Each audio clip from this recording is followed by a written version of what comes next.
আসসালামু আলাইকুম। কেমন আছেন? সবাই ভালো আছেন? আপনাদের দোয়ায় আমি একটা ছোটখাটো টেকনিশিয়ান মোবাইলের। আজ আমার কাছে একটা মোবাইল নিয়ে আসছে, আনকমন মোবাইল।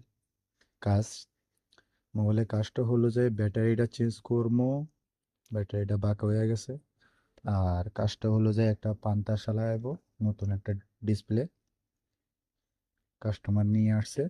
কিন্তু খোলার পরে এখানে এই যে মোবাইলটা চুল পাতা হয়ে রয়েছে, মানে হলো যে মুখা, এটা পানি খেয়ে নষ্ট হয়ে গেছে, চেঞ্জ করতে হবে। এবং এখানে মিক্রোফোনটা দেখছেন লাগার থেকে উঠে গেছে, এটাও করতে হবে। আমার কাছে কি নিয়ে আসছে? শুধু ব্যাটারিটা আর মডুলারটা চেঞ্জ করার জন্য। এখন এই দুইটা কাজ কে করবে? টেকনিশিয়ান বাইরে করতে হবে। না করলে কি হবে? বিল দিবে না। এই হয়েছে অবস্থা আমাদের টেকনিশিয়ান কাজ করে।